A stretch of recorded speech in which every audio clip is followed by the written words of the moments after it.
I was very much struck by how the translation of the biblical writings jump-started the development of literacy across the entire world. Illiteracy was the norm. The pastor's home was the first school, and every morning it would begin with singing. The Christian faith is a singing religion. Probably 80% of scripture memorization today exists only because of what is sung. This is amazing. Here we have a Gutenberg Bible printed on the press of Johann Gutenberg. Science and religion are opposing forces in the world, but historically that has not been the case.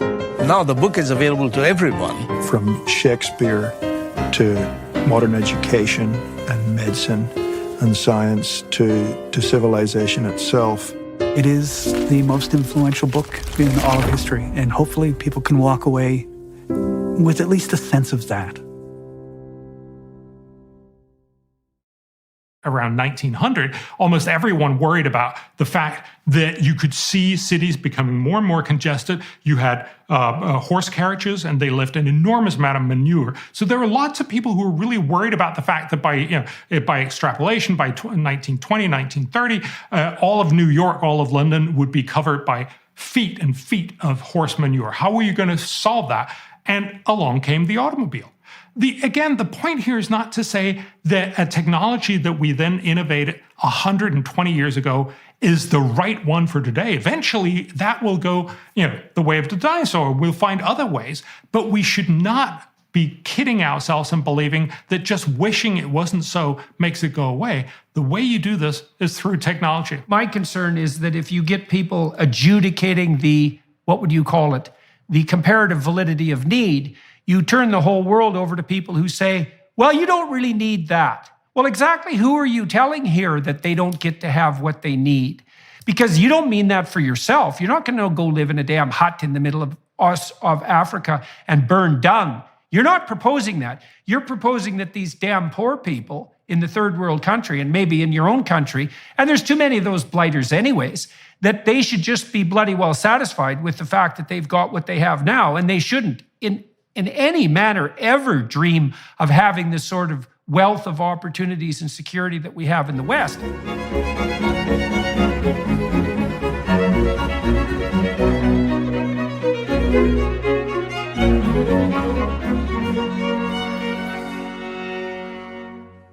Hello, everyone watching and listening on YouTube or associated podcasts. I have the great privilege today of speaking once again to Dr. Bjørn Lomborg. We've talked several times on my podcast before.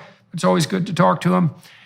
Dr. Lomborg researches the smartest ways to do good with his think tank, the Copenhagen Consensus.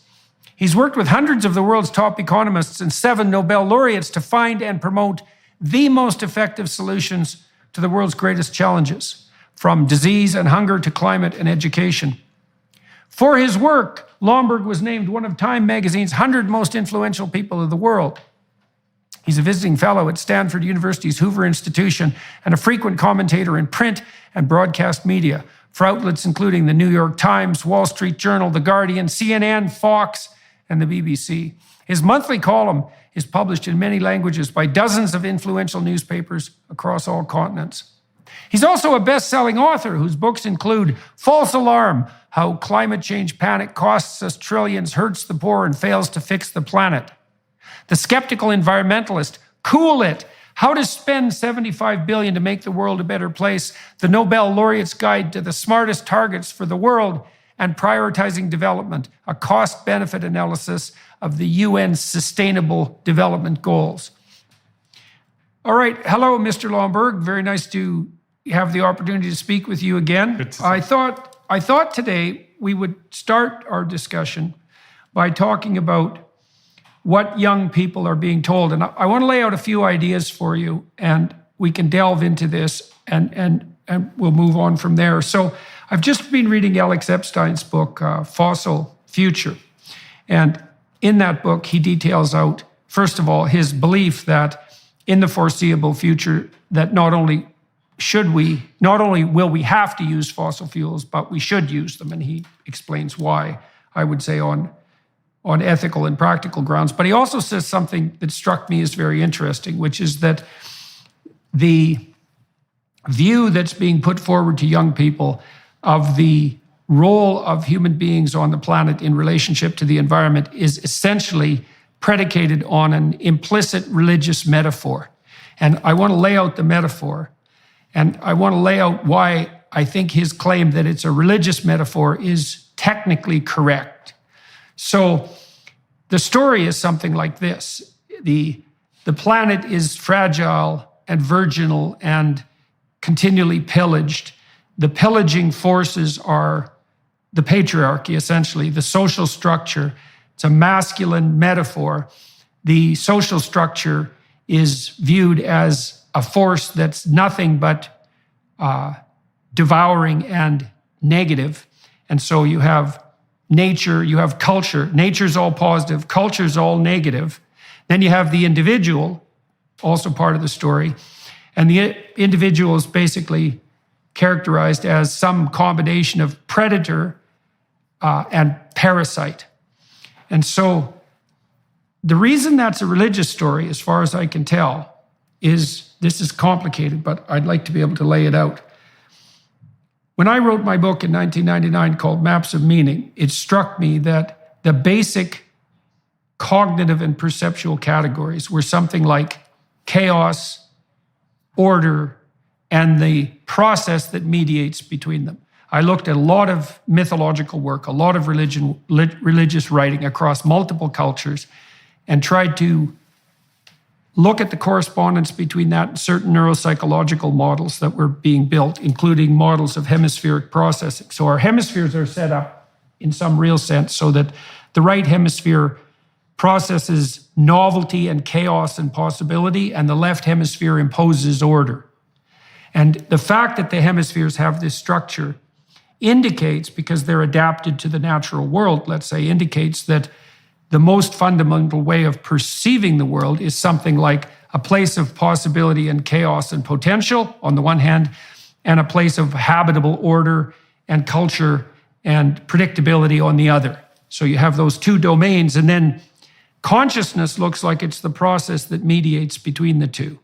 And Epstein, now I learned in 1999 that these domains, chaos, order, and the process, were always represented metaphorically or symbolically. It's like an a priori axiom of cognitive function and perception itself.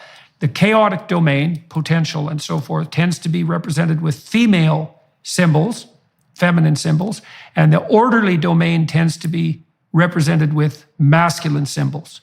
And so you can see how this plays out in the modern world, because you have Mother Nature, who's virginal and fragile, being raped by the catastrophic patriarchy. And you can see those metaphors lurking underneath, right? There's the positive female, the negative male on the cultural front, and then you have to lay the individual on top of that. And the individual in that story, positive feminine, negative masculine, is also represented negatively. Now, that's a very compelling story because it does cover all the domains of existence. And there is a beautiful and plentiful and positive element of untrammeled nature, let's say, and there is a tyrannical and predatory aspect of culture, and the individual can be a destructive, parasitical, and predatory force, but that's only half the story, and that's the problem.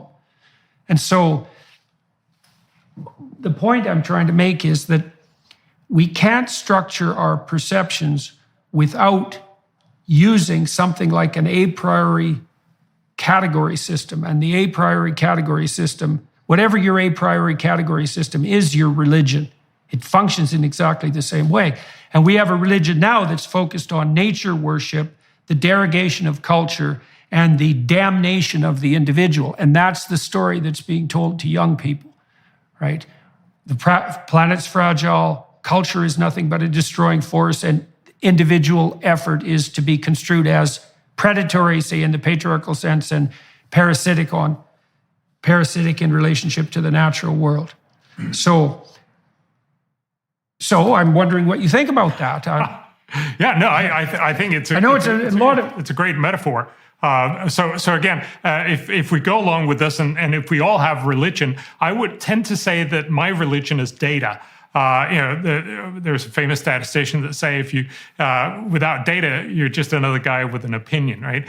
We have a lot of knowledge about the world, and the reality is that much of this is built on stories and metaphors and things that we've heard, and it's probably not very conducive to understanding what the world is actually like. And I totally agree with you that everybody, not really just young people, but especially perhaps young people, are told this is the end of times. This idea of should you really have children? Should you really put them into this world, this terrible world? The world is going to end in whatever the number is right now, but 8 years or 12 years or whatever.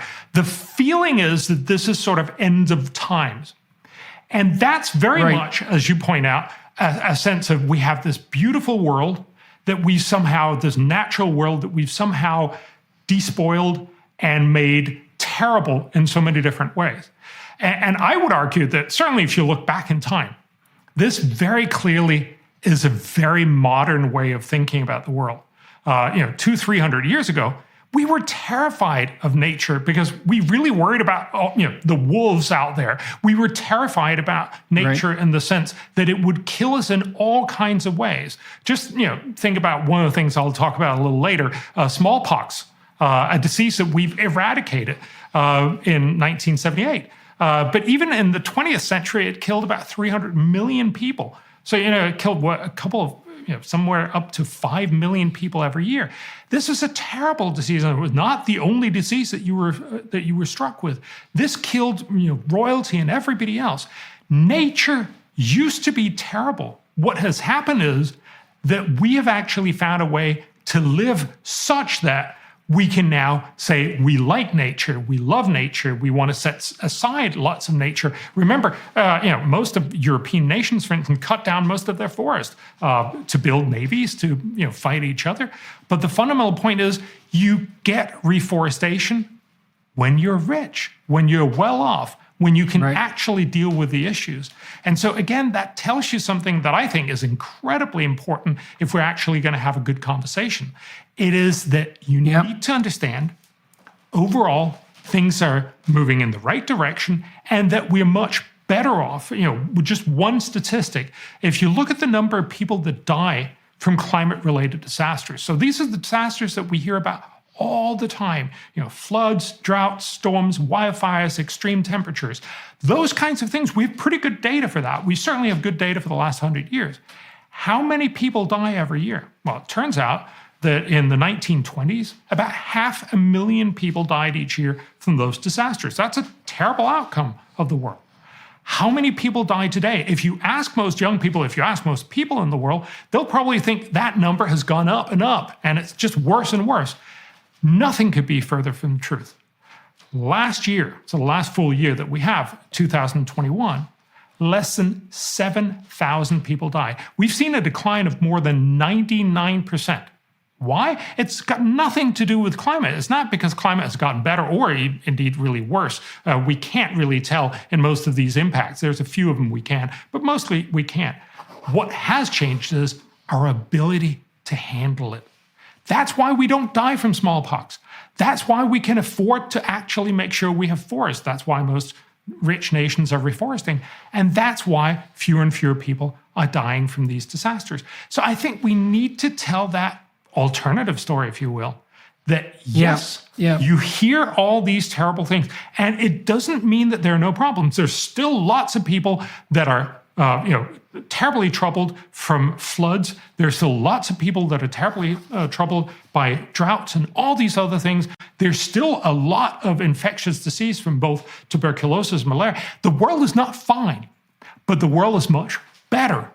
And that's important because that put us in a very different frame of mind. It means we are not, looking at the world being despoiled, and hence we need to make some sacrificial offerings to, please this deity that we're worried about. It's instead to say, look, we're actually dealing with this in the right direction. We're actually making things better, but we can do even more. That's a very different message, and of course, one that's much more optimistic, and I would hope. Well, it's also more balanced. Yes. Okay, so you started talking about the relationship, your concentration on data, and so I wanted to delve into that a little bit. So there's data, of course, and data would be something like a representation of the patterns in the world. Not merely the subjective patterns, not merely the psychological patterns, but the patterns in the, well, let's say the objective world, the patterns that exist in somehow that transcend mere subjectivity. And so those are patterns that we're going to test our presumptions against. But part of the reason I wanted to delve into the underlying metaphorical substructure is because a lot of your work and the work of the more non-naive optimists that I've encountered in the last 10 years has this counter-narrative element that structures it. I mean, because your a priori axioms, they're the reverse of the environmentalist axioms in some sense. In this way is what I mean, is that you started your description by pointing out that we shouldn't be lulled into thinking that nature is only benevolent. It's only been a very short period of time, historically speaking, that any of us at all, anywhere on the planet, had the luxury of ever assuming that nature was a benevolent force for more than a few seconds, right? And so, because nature is conspiring in all of its benevolence to destroy us as rapidly as it possibly can all the time as well, with cold and heat and floods and disease and acts of God and volcanoes and earthquakes, et cetera, et cetera. And so you have to be extremely naive if you don't also see nature as a threatening force. And so now you shouldn't see it as only a threatening force because we're also dependent on it. All right. So you flesh out the malevolent nature side of the story. But then you also say, well, look, everyone who's listening, don't be so pessimistic about our culture, our Western culture, let's say, but the global culture even more broadly, because in many ways we've been moving in the right direction. Things are a hell of a lot better by almost every metric you can imagine than they were 100 years ago. They're better by most metrics than they were 50 or 20 years ago. And not just a little bit better, a lot better. So then you can flesh out the positive side of the culture. And then on the individual side, you can say, well, there are people who are predatory and there are people who are parasitical, and everyone is subject to temptation and failure to hit the mark, let's say. But by and large, people are striving in the right direction. And you can view human beings as a positive force, even though there's some ambivalence about that. And so that fleshes out the story. You can also think about it as Rousseau versus Hobbes. And strangely enough, you come down more on the side of the Hobbesians, even though I don't think that's your temperamental proclivity. Because for Rousseau, right, the nature was all positive. We were turned into negative creatures because we were perverted by our socialization. And human beings, well, for Rousseau, human beings were innately good, assuming that they weren't warped and twisted by culture. But Hobbes had the alternative viewpoint. Hobbes said, well, the state of nature is chaos and war, and we need a strong socializing force in order to integrate and organize us so that peace can obtain. And I've thought for a long time that a comprehensive worldview melds Rousseau and Hobbes. It's the same comprehensive religious idea in some sense, is you need a representation of nature that's positive and negative. You need a representation of culture that's positive and negative, and a representation of the individual that's positive and negative. And we've offered a crippled religious view to young people. It's also got this apocalyptic end, right? This apocalyptic undertone, which is not only is nature virginal and fragile and culture rapacious and predatory and the individual corrupt, but this is a bloody emergency and the apocalypse is upon us. Like if it isn't tomorrow, it's 10 years from now. All of that's religious force, I would say, operating at the metaphorical and mythological level. And a lot of what you've been doing, and I want to get at the foundations of this, a lot of what you've been doing is saying, well, look, let's just hold on the apocalyptic vision side. It isn't obvious that the bloody catastrophe is upon us now in any manner that would make incautious emergency action anything other than destructive. There's no reason to assume that as a social force, we're only predatory and parasitical, and we could we could give ourselves some credit for striving in the right direction and also being able to master this. Because one of the things that I really liked about your work and about many of the people who are working in the optimistic front, this is mostly economists do this, is the idea that, well, we don't have an apocalyptic challenge on our hands, but we have some challenges, but we're the sort of creatures that can actually master those challenges if we don't panic and do something too stupid. Yeah, no, and look, that's exactly the right point. I actually think I love your Hobbes and Rousseau. I in some ways, you're probably right that I would argue, of course, the world originally was like Hobbes and not Rousseau. But what we've actually managed with 300 or 400 years of hard work is that we have turned the world into something that's much closer to Rousseau. I'm not sure I'm going to go down in history with this philosophy lesson. But yeah, the fundamental point is what we achieve is by making the world safer for us, by actually achieving to make sure that people don't die from smallpox and that they don't die from all these other things, that we can actually produce a lot of the things that we need for our world in a much more sustainable way. Remember, if you look at the history of, for instance, fire over the last 10,000 years, typically whenever humans come around, they just burn the whole stuff because it's in their way. If you're Indian, we have lots of evidence to show that Indians just burned large tracts of land because it brings out the animals. It makes them defenseless, and you can kill them and you eat them. It makes a lot of sense. But that's really destroying nature. What we're doing now, of course, is to a very large extent that we grow very efficient food so that in rich countries, at least in countries that have sufficient resources to actually care about other things than just surviving, they set aside more and more nature. That's why, just in Denmark, where I am right now, we used to have about a third of the country covered in forest. Then we cut about all of it down. So we're down to about 2%. Now we're back up to 14%. Why? Because we're rich. We actually and we plant forest so that we have places to take our kids out and watch it. And so again, the point here is, it's not just optimism, it's actually realism to recognize that you're only going to fix the problem by looking at the data, finding out what are the challenges, fix many of these challenges, and realizing you can't fix everything, or at least not everything at once. So you fix the most important challenges that takes the least resources to get the most impact. So, fundamentally, and again, this is what the economists love to say, the ones that have the biggest bang for the buck. But in reality, it's much more about making sure that if you can only do some things, sometimes you do the smarter stuff first. And that's what's brought us to here. And that's why we should stop saying it's the end of the world, but still recognize that there are plenty of troubles around. And again, also, just let's remember,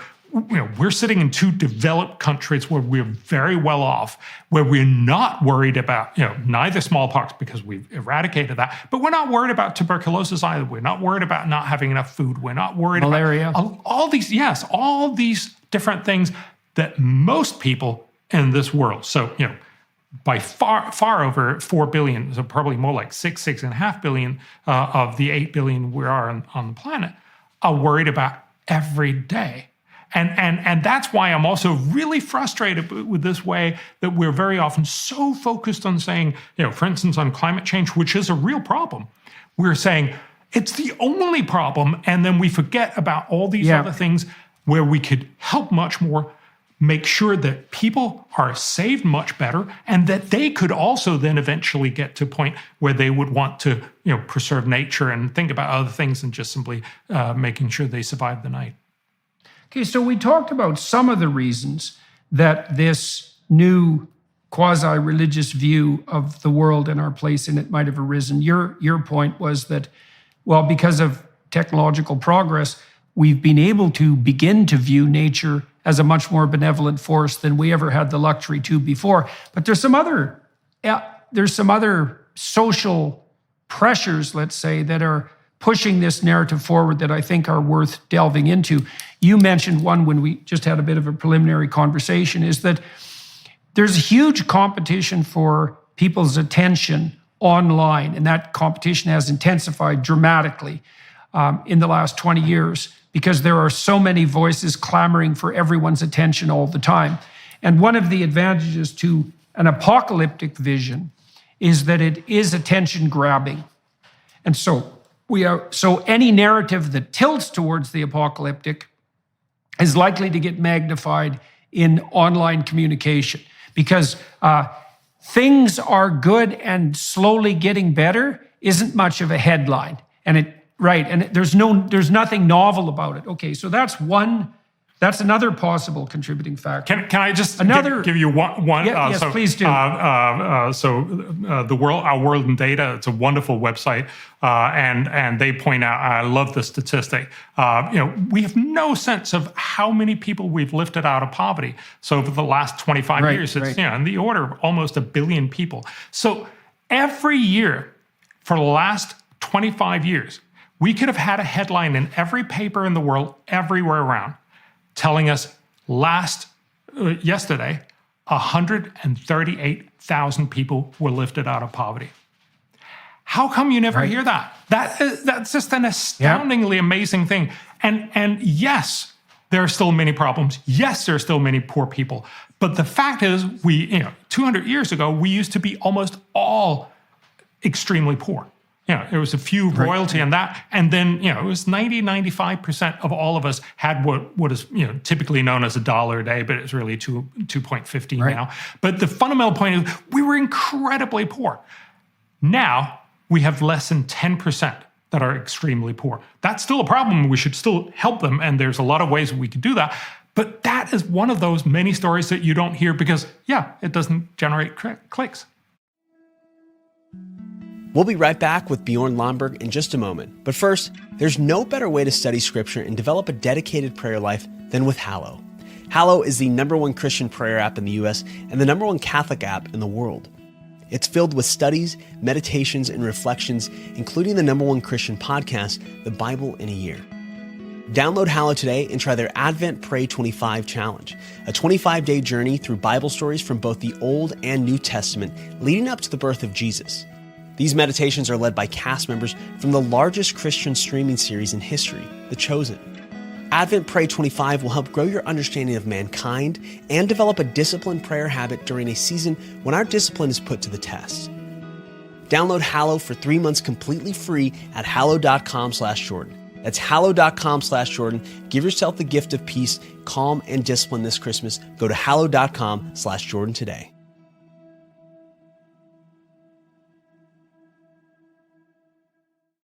Yeah, well, part of it, and it's a deep psychological problem too, is that we are structured psychologically so that the negative has more impact than the positive does. And that's a very difficult bias to work against when you're in a situation where you might be making the case that the positive should be what's predominating. It's like, well, fair enough, but that isn't exactly how we're wired. And I suppose that's why, because we can be 100% dead, but only so happy.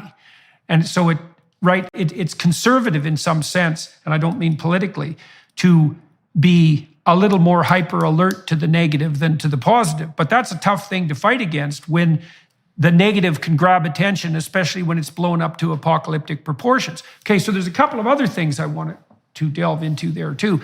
So there's this psychologist, Jean Piaget, and Piaget is very interested in ethical development and cognitive development. He developed a stage theory of human cognitive and moral development across time. And the last stage in his sequence of cognitive/ethical transformations was the messianic stage. And not everyone hits that, but more philosophically sophisticated young people pass through something approximating a messianic stage. And it occurs somewhere between the ages of 16 and 21, which, by the way, is the right stage of life to bring young men into the military if you're going to do it effectively. Like there's a whole radical process of neuronal pruning that takes place between age 16 and 21 that's analogous to what happens between the ages of 2 and 4.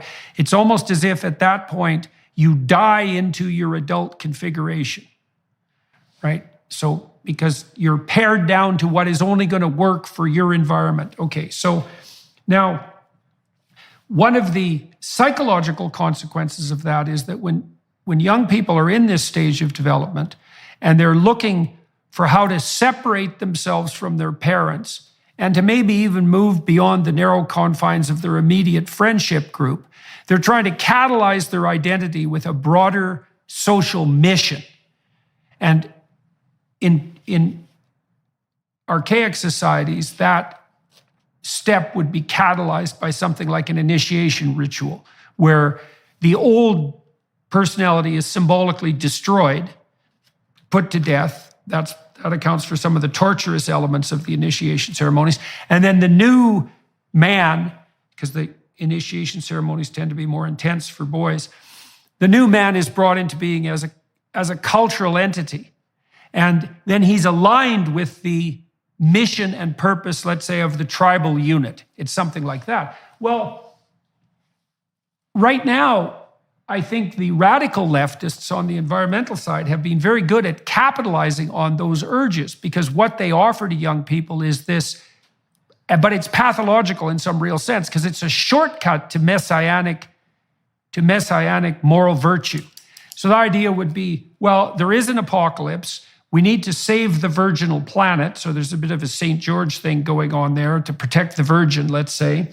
And the way to do this is to become something approximating an activist who's dead set against the evil patriarchy and the predatory and parasitical individual. And you can understand why that's attractive, because it does offer young people a grand vision. They're now protectors of the planet. They're participating in something that's beyond themselves. But the problem with it is that it's an invitation to a very one-side story, and it's got this terribly destructive anti-human element. And so well, I'm curious about what you think about that. I think it's a very good metaphor for how the world in many ways have come to work. I think you're absolutely right. It's a very sort of stimulating and very easy message to fall into. The world is terrible, but here's how we can help. And the story very easily become, I'm going to help by cutting tons of CO2. Now, again, I bring my data points to this. And so I think there's two parts of it. I mean, first of all, I think we should recognize it's wonderful that young people, and really everyone, wants to do good. We should encourage that. We should. That's wonderful. And again, it's part of the fact that we're now well off, that we can stop worrying where's our next meal coming from, and then we can start thinking about, so how are we going to help the world? But the reality is that when we're being told this, it's the end of the world, and hence this is the only thing that matters, we're very likely to make very poor decisions. I mean, if it was true, if there was a meteor hurtling towards Earth, the only thing that mattered, and it was going to, sort of wipe out the whole world. The only thing that matters was to get this, the space shuttle or the Starship or whatever, up there and deflect it. That's what we should be focused on. But that's not the right metaphor for climate change. It's a problem, right? And it's a problem that we, in many ways, as we saw with that statistic I told you on before, the fact that we've seen dramatically declining levels of people dying from climate-related disasters, because we can actually adapt to much of this, and because we can predict it, we can make sure that the people become more safe from these things. It's not the end of the world. It is a problem, and saying this is the only problem makes us very likely to make really poor decisions, because we only focus on this and forget all the other. Let me just, one other thing. So I think there's 2 points to it. One is that thinking it's the end of the world and thinking this is the only problem make you forget all the other problems. But also when you look at then, what are the solutions that are typically offered? They're terribly inefficient. So they will typically involve something along the lines of saying, I'm going to forego driving my car, which will at best have virtually no impact. It's not that, please do it if it makes you feel good, and especially if it works into your plans, but it's not how you solve the world. And, people will talk about going vegetarian. Again, great thing. I'm vegetarian, but it's not going to save the world. You need to get a sense of proportion. Most of the things that people talk about are small fractions of what it'll actually take. And what they're really suggesting, and what everybody's now talking about, is this net zero idea that we need to cut all carbon emissions from all economies by 2050. This would be enormously costly and also terribly, terribly fatal for many countries, especially the poorer countries, who basically keep alive by having lots and lots of access to fossil fuels. One way of just seeing that is right now, half the world's population survive on nitrogen that comes from fertilizer, that comes from natural gas. We have no way of knowing how we could possibly get enough nitrogen to feed most of the world if we went to net zero. We saw a small example of that. It was a very badly performed example in Sri Lanka, but still it's worthwhile to point out. You cannot actually feed most of the people on the planet if you want to go organic and go net zero right now. And that tells you a story, because as Norman Borlaug loved to point out, one of the Nobel laureates that actually helped save 1 billion people or so, he said, I look around the world and I don't see 4 billion people willing to give up their lives, right? So there's no 4 billion volunteers to say, all right, I'm not going to be here. We need to be realistic about this and say the current solutions are often very counterproductive. So stop believing it's the only problem and stop arguing for bad solutions. Okay, so let's talk a little bit about that too, from a motivational perspective. So we have this appeal to the messianic urge of young people, but now here's how the appeal gets warped. Because it is the case that each young person should take their place as a responsible, productive, and generous member of the broader social order. But that's really difficult. That's genuine moral effort. And that would require growing the hell up, being willing to make sacrifices, including the future in your deliberations so you're not impulsively hedonistic, serving other people, starting a family, starting a business, like all these things that you have to do in the micro world that require real effort. Well, here's the shortcut that's being dangled in front of young people. It's like, forget about all that activity, that difficult, painstaking, conscientious, local activity. That's all just part of the predatory, parasitical patriarchy. So you can just dispense with all of that. Instead, you can put yourself forward as an ally of virginal nature, and instantly, as an anti-apocalyptic advocate of that sort, you're elevated to the highest possible moral stature, which is something like, it's something like a messianic figure. I'm saving the planet. It's like, well, I don't think you are. I don't think you're doing any of the work necessary to save the planet. I mean, one of the things I really liked about your work when I came across it, and that's probably, it's got to be 15 years ago or more now, was that you had done the detailed, data-driven work that was necessary to differentiate the landscape of problems. So first of all, you'd admit to the complexity of the problems that were in front of us. You weren't falling prey to the idea that there was only one problem, there was one solution, and you were the person, merely by advocating for that solution, who was now God, Emperor of the world. There was none of that in your work. And I think part of the reason it's had a hard time getting traction to some degree is that you're insisting to people that they actually pay some attention to the complexity of the challenges that confront us, right? And the problem with that is that runs contrary to this narcissistically attractive meta-narrative, which is, no, you can just oppose the patriarchy and everything that goes along with it, all that responsibility, which maybe you don't want to shoulder anyway, and you can instantly become morally superior by being a climate change activist. And some of that's attractive to the messianic drive in young people, but also some of that's attractive to just straight, bloody, what would you say, hyper-simplified narcissism. Because people, one of the dark motivations of people is to obtain unearned moral virtue, because we need reputation.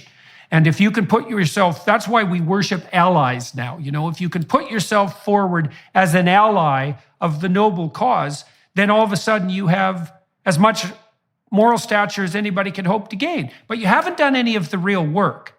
And the real work is the devil's in the details and the data in relationship to the real work. And so one more thing to add on top of that. So there's this enticement that we're offering to young people. It's like, well, here's a worldview.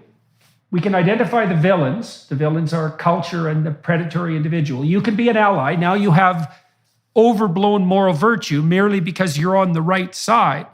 And then you don't have to think through any of this because you've already got the story right, even though it's a 1-pixel story.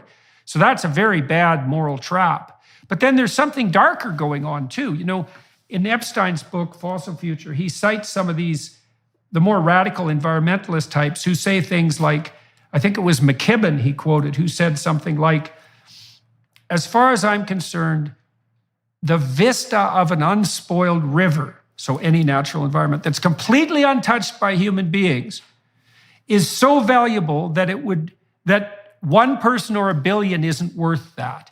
It's something very close to that. And so there's a malevolent anti-humanism that's at the bottom of this too, which is also, it's part of this metaphor. It's part of the idea that intrinsically, human beings are something like a cancer on the face of the planet, or a virus, or a biological force that's gone wrong, a Malthusian nightmare, and that only that which is completely unsullied by human beings, untouched by human hands, is intrinsically valuable. And you can put that forward as a moral claim and say that you're on the side of nature, but the flip side of that is, yeah, like if there's too many people on the planet there, mate, which of them do you think should go? And exactly how are you going to bring that about? And so that's the dark side of this like apocalyptic environmentalist utopian narrative, is that human beings are categorized as evil in and of themselves, and all human activity as evil. And you know, one of the things that we've discussed is that not only is that a pathological viewpoint and extremely dangerous, but interestingly enough, it's probably also counterproductive from the hypothetical perspective of the environmentalist utopians. Because if the goal is to produce a greener, more biodiverse planet, let's say, then it seems to me, this is something we can discuss, that the evidence suggests very strongly that if you make people richer, we can talk about what that means, if you make people richer in a benevolent manner, or at least you get the hell out of their way, then they start caring about the environment in a distributed manner, and you get a positive relationship between the remediation of absolute poverty and environmental awareness. So not only does this narrative not solve the climate problem and destroy the economy, it actually I think it makes the climate problem a lot worse. And we're seeing that play out in Europe right now.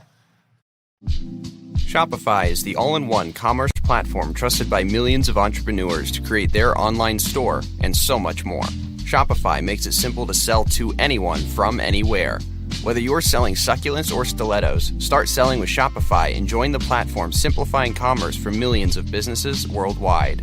With Shopify, you'll customize your online store to your brand, discover new customers, and build the relationships that will keep them coming back. Shopify covers all the sales channels to successfully grow your business, from an in-person POS system to an all-in-one e-commerce platform, even across social media platforms like TikTok, Facebook, and Instagram. Thanks to 24/7 support and free on-demand business courses, Shopify is here to help you succeed every step of the way. It's how every minute, new sellers around the world make their first sale with Shopify, and you can too. Sign up for a free trial at shopify.com/JBP. Go to shopify.com/JBP to start selling online today.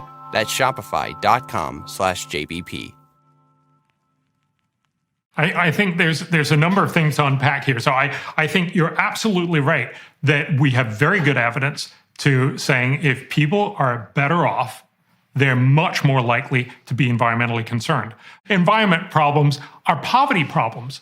That's really what that is. You know, when you're poor, yes, you just cut down forest in order to feed your kids. You'll basically litter around everything because honestly, you have other things on your mind right now. Whereas once you're well off and most of your future is secure, you can care a lot more about the environment. And I also think, yes, you're absolutely right. There's a lot of people who seemingly get a lot of sort of instant credit by just throwing paintings of whatever, painting at whatever famous painting they're in a museum with, or just, get some sort of, glue themselves to highways or whatever. That's not how you solve this problem because it is very, very complicated. And as you also point out, if you actually want to be part of the solution, help bring the world onwards, it's actually going to take a lot of painstaking work. And I think you nailed it on why are my solutions much harder to sell? Well, fundamentally because it's more boring. It is not as flashy and exciting as being able to, get on a TikTok video and show your virtue, but it's actually about a lot of hard work. I mentioned Norman Borlaug. He got the Nobel Peace Prize in 1970. He was the originator. There's a lot of other people along with him for the Green Revolution that basically worked through the 60s and 70s. And most people today probably don't even remember it. But if you go back and read what people were worried about, we were incredibly worried about the fact that most nations just would not have enough food. And so, there was literally people considering maybe we should do triage and say, well, India is just a goner, they'll just have to sort of die out. And what Norman Borlaug said was, we actually have the technology to make much more food on every hectare or every acre of land. We do that by making genetic modification. So he just did it with normal genetics. He simply constructed, together with lots and lots of other researchers, constructed seeds of both rice and wheat that were shorter. And that meant they were shorter, and so they could put more energy into their kernels. And that meant there were many more kernels, much less straw, and we got much more food. That is, in a very short hand, that's basically what fed the world. That's what brought India from being a basket case to now being the world's leading rice exporter. It doesn't mean that there are not problems in India. It doesn't mean that we've fixed everything.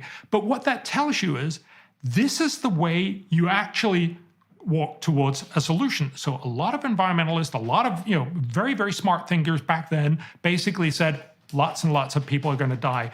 Literally hundreds of millions of people are going to die. And I'm okay with that because, it had to happen. Yeah. Whereas the right way is to sit down and actually use science and spend, your entire life working on making these rice grains more effective. It's not nearly as sexy. And of course, I'm only telling the big story because he got the Nobel Prize. There were lots and lots of other researchers whom I don't even know, none of us really remember anymore. But those are the people that actually made it work. And so I'm often struck, as you also point out, I'm often struck when people say there are too many people on the planet, because when you drill into it, it means, just enough of me, but too many of you. It's never, you're not actually going to have you or your family leave, but you think someone else should go. Now, I get the idea of saying that maybe in some sort of very detached way, we would like to see a world that had fewer people. I think that's probably wrong, but you can have that argument. But if you actually look at it in the philosophical implications of that, is that you're telling lots and lots of people to die. The reality should be, I think, and that's what our history shows us, is when you have rich and wealthy countries, you can actually get both. You both get fewer kids because once you grow up, once you get rich enough, kids actually start to be really expensive, so you have few of them, and that's one of the reasons why we no longer see this population explosion as people talked about in most of the rich world. Actually, we're likely to see that spread over the whole world in the next 40 years or so. So we are over most of the problem. And what we have managed to do is we can now grow food much more effectively, and we should be moving towards growing it even more effectively, so that we can have all the people well-fed on less and less land, so there's more space for nature. We're doing that in the rich world. We can also do that in the poor. The thing that's interesting here, or one of the things that's interesting, you talked about Norman Borlaug and about the sexiness of say, your vision. And the thing is, when I started to delve into the research on the economy and environment front, I actually found the work that you were doing, so to speak, highly sexy, because I thought, oh my God, here's a better story. We could make everybody in the planet rich, and I want to go into what rich means, and at the same time, make the planet much more sustainable on the biological front. We could do both of those. Why isn't that just way better than the Malthusian zero-sum game? Let's delve into those issues a little bit. So we're offering young people a cheap way out of their privilege-induced guilt. So now they have this Rousseauian landscape set in front of them. They're pretty secure. They're they're pretty comfortable. They're not going to die of malaria or smallpox. They have enough to eat. They have educational opportunity. But now they're scrounging around trying to figure out what to do with their life because they need to justify their miserable existences to themselves. They need something meaningful. And so the radicals come along and say, well, just be an ally of the virginal planet. And that is simple, so it has that appeal. But it's also simple in an underhanded way because it isn't the message, look, why don't you be like Norman Borlaug and develop something like a noble vision, which is, well, maybe we don't have to starve 4 billion people to death. Maybe we can feed them. Okay, what do people eat? Oh, they eat food. Yeah, so how about if we make food more efficient? We make agriculture more efficient. Let's see if we can feed all those people. And that's a pretty hard problem. So how about I devote my whole life to this? And then you might say to young people, well, that's a hell of a price to pay to devote your whole life to something. But we could be saying forthrightly, well, don't you want an identity? Like, don't you want to devote your life to the solution of some genuinely difficult problem? I mean, that's where you're going to find meaning. I mean, how meaningful has your work been to you? Very meaningful. And I think, so I just wanted to slightly flippantly, but not only flippantly, say, I'm very, very pleased and gratified that you thought this was very exciting. I think it's also a little bit because you're a nerd. So, it is a more nerdy solution, and it is less immediately satisfying, but I think that's exactly the point we need to get out. We need to tell people this will ultimately be a much, much more rewarding understanding. Look, we should also have people that work on climate because, again, climate is a real problem, but you're not going to solve it by throwing paint at something. You're not going to solve it by telling people you can't, you shouldn't, you should freeze, you should not have a nice life. The way you're going to solve this, of course, is by being the guy that comes up with the technology that actually delivers clean energy or cleaner energy at much lower cost. This is how we've solved pretty much all problems. We haven't solved them by wishful thinking or telling people, I'm sorry, could you not do stuff that you like to do? That never works. What does work is you come along with a better solution. This is a slightly trite metaphor, but back in the 1860s, the world was basically fishing up all whales. Why? Because whales have this wonderful opportunity of whale oil. Turns out the whale oil just burns much, much cleaner and much brighter than any other oil. Remember, that was pretty much the only lighting that you had back in the 1860s. So pretty much all Western European and North American rich homes were lit up with whale oil. And so everyone just went out and to the ends of the world to catch whales. You could not have stopped the slaughter of whales by telling everyone, I'm sorry, could you dim your lights a little bit? Could you go back and have that sooty light that you didn't like? That's not going to work. What did work was, ironically, that we found oil in Pennsylvania, right? That we actually found ground oil, the oil that we just used today, mineral oil, and you could substitute that for whale oil. Turned out it was much cheaper, it burned better, and it was much easier to get hold of. And so we pretty much stopped hunting whales after that. There are still some because they also give meat. But the fundamental point is technology solves this problem, not good intentions. Right. Well, so that means that we can thank the fossil fuel industry for saving the whales. And you can thank, if you think about, well, we can thank the fossil fuel industry for a lot of things. If you think about in around 1900, almost everyone worried about the fact that you could see cities becoming more and more congested. You had horse carriages, and they left an enormous amount of manure. So there were lots of people who were really worried about the fact that by extrapolation, by 1920, 1930, all of New York, all of London would be covered by feet and feet of horse manure. How were you going to solve that? And along came the automobile. Again, the point here is not to say that a technology that we then innovated 120 years ago is the right one for today. Eventually, that will go, the way of the dinosaur. We'll find other ways, but we should not be kidding ourselves and believing that just wishing it wasn't so makes it go away. The way you do this is through technology. Well, especially, okay, so let's talk about wealth a bit, because in the West, it's easy for people. Like I saw yesterday, I think it was Extinction Rebellion or one of these damn groups put out this message saying that, well, you know, people should just stop flying because flying produces water vapor and carbon dioxide. And, you know, really, we don't need to fly. And so I'm reading that and I'm thinking, well, because there's Marxism of a terrible type lurking underneath. It's like, well, who the hell determines what we need exactly? I mean, needs are, first of all, needs aren't self-evident. Really what you need to do is you need to breathe, you need to drink water, and you need to eat. After that, what constitutes a need gets pretty damn dubious. And my concern is that if you get people adjudicating the, what would you call it, the comparative validity of need, you turn the whole world over to people who say, well, you don't really need that. And you don't really need shelter. You don't really need, well, you don't need, you can have bugs. You don't really need food. You can eat a minimal protein source.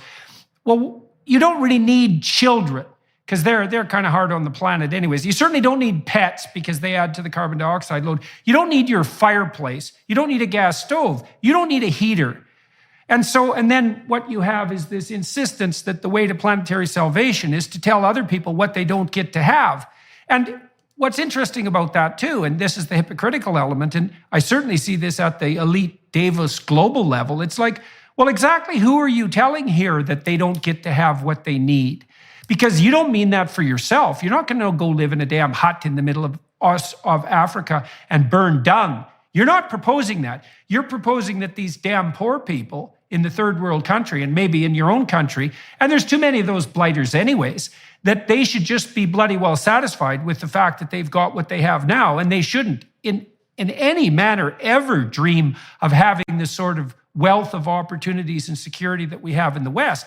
Then we could talk about wealth, because people in the West are guilty about wealth. Well, we have all these things we don't need. It's like, well, yeah, that's actually the definition of wealth.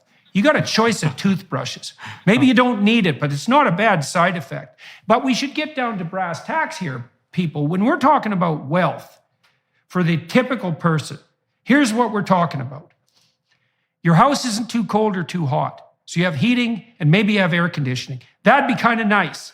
You have running water. You have good sanitation. So you have a toilet and you have clean water. You have a plentiful supply of high quality food that you don't have to spend all your time scrounging around to deliver, and it's reliably sourced. And your children have the opportunity to live healthily, and to be educated.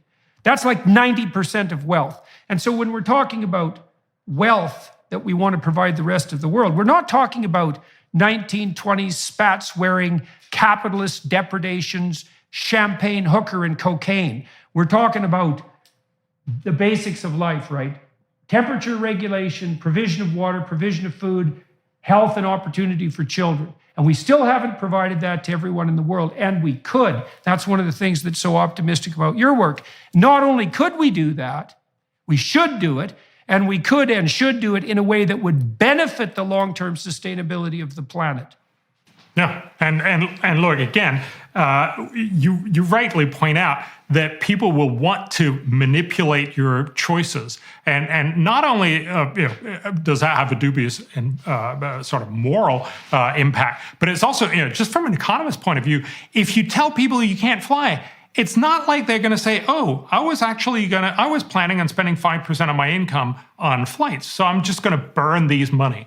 I'm just going to spend it on other stuff, which also produce carbon emissions. And so, we've no sense of saying the only real way, and I have some respect, sort of intellectual respect for these people who are actually saying the only way to solve global warming is by making everyone poor, what's called degrowth. First, we make the rich world poor, and then once the poor world have gotten slightly richer, we also say stop to them. At least it's intellectually honest. It's also terribly anti-human. And it's not going to happen. There's no constituency. No politician would ever get voted into office, or if he or she actually delivered on it, would get re-elected on that sort of platform. And what that tells you is this is just simply, again, wishful thinking. And I keep getting back to saying, if you are actually serious about problems, are you going to are you going to suggest something that'll actually work? Or are you just going to suggest something that makes you feel good, or that have no chance on earth to get carried through?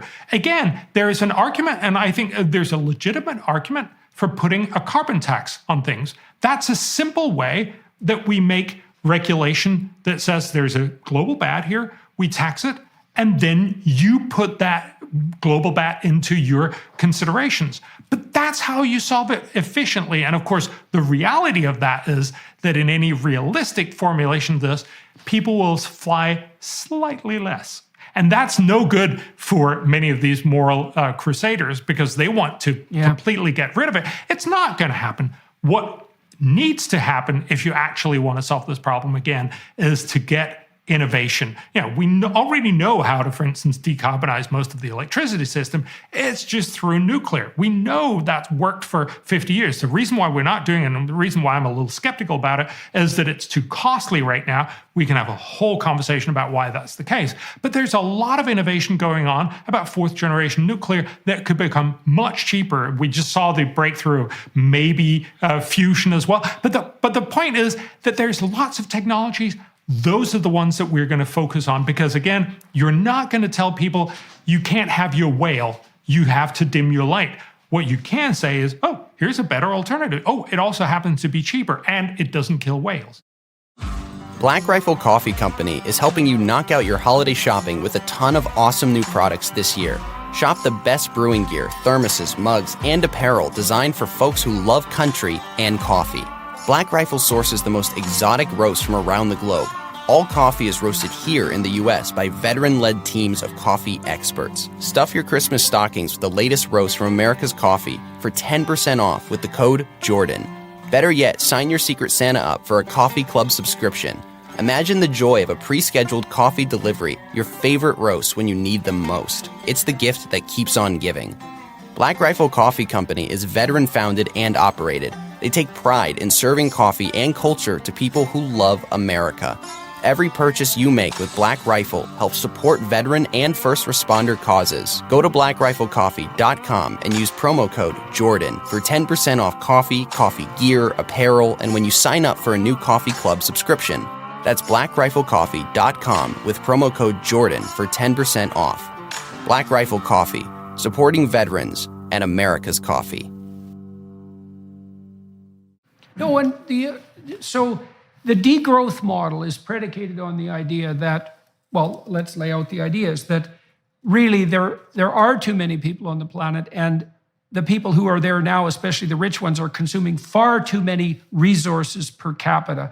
And so the only way forward to a sustainable planet is through degrowth.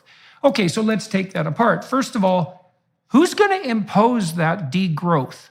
Like, can you imagine the totalitarian state that would have to be built in order for every single one of your purchases to be monitored, which is really what the plan is in some real sense? I mean, that's just a terrible, nightmarish vision of petty tyranny everywhere, where every single move you make is analyzed in terms of its overall planetary consequence, and only calculated by people who do not have your best interests in mind, by the way. But worse than that is that there isn't any evidence whatsoever that if you use this strategy of degrowth and you make people poor, that you're going to get anything approximating the beneficial effect that you propose. I mean, let's look at how this is already playing out. So what has Germany managed with an approximate degrowth strategy? I mean, so part of the degrowth is, well, we certainly don't need fossil fuels or nuclear on the energy front. Okay, so from what I've been able to gather now, energy is about 5 times more expensive per unit cost in Germany than it is in the United States. A huge number of industrial endeavors are fleeing Germany for US, which isn't so bad, or China, which is really not good, because it's too expensive even to do such things as build batteries for electric cars in Germany now. But also, you might say, well, that's all worth it because now we have all these renewables and the place is much cleaner, and if we have to pay a price in terms of loss of industrial productivity, c'est la vie. But I read the other day too, and I hope this is accurate, that Germany has fallen to something underneath the 100th position in the world in terms of emissions per unit of energy produced, because as we've moved foolishly and precipitously towards unreliable renewals, especially on the wind and solar front, the Germans have had to, especially because they killed their nuclear plants, they've had to turn back to coal. And so now they're burning way more coal than they used to for 5 times the electricity price and unreliable power to boot. And so this degrowth philosophy, which violates the presuppositions of economic motivation, let's say on a psychological and economic front, is not only going to demolish the industrial structure, make the poor much poorer and more desperate, but it's going to bring about worsening of the conditions for environmental sustainability, and very, very rapidly. Now, we're also seeing in Europe, and you can comment on this a bit, is that because we're now in an energy crisis, a foolish energy crisis, that people are starting to deforest Europe, and they're starting to burn peat in Ireland again because they have to heat their damn homes. So even by the standards of the environmentalists themselves, perverse though those standards may be, the degrowth philosophy is completely unsustainable politically and psychologically. Because you're just not going to tell people, you can let grandma freeze in the dark. Yeah, I think you're absolutely right that it's not going to happen. People are just not going to allow that, and they won't accept that sort of tyranny as you're talking about. You would need much, much more than anyone would be willing to offer up. Just to give you one sense of it, for the average American, some estimates indicate that going net zero would actually cost you in the order of $12,000 per person per year by 2050. That's just impossible to imagine that anyone would ever accept. And also, I think we need to separate. There's been this tendency in almost all conversation to totally muddle climate and environment. Now, environment is a lot of other things, and it's, for instance, air pollution and all these other things that are fairly, local to you. So degrowth would actually solve climate change because we would stop producing. It wouldn't solve a lot of the other environmental problems because now we would start, burning everything else, and we would be terribly poor, and life would be horrible in so many other ways. I think fundamentally we just need to get back to realizing that when you're saying, and these protesters will glue themselves to the roads and say, we don't want you to use any fossil fuels. But of course, when they come back in their lives, they're crucially dependent mostly on lots and lots of energy produced by fossil fuels. And they would probably, most of them, not be willing to give that up. And if they're not even willing to do that, of course they're not going to get anyone else to do that just by gluing themselves on highways. What they're going to do is if they could come up with a new innovation that was cleaner than anything else, if they, instead of gluing themselves to the road, would actually take up university, go and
figure out, and it need not be a solution to climate change, but one of those solutions, but one that was actually effective. Then, of course, they would have done real good in the world. And so, again, I think that's the sort of purpose of our whole conversation, to say, stop believing this is the end of the world, because it's not. But also, stop believing that the solution to the end of the world is to glue yourself or to just be gloomy or tell everyone we should just stop with everything.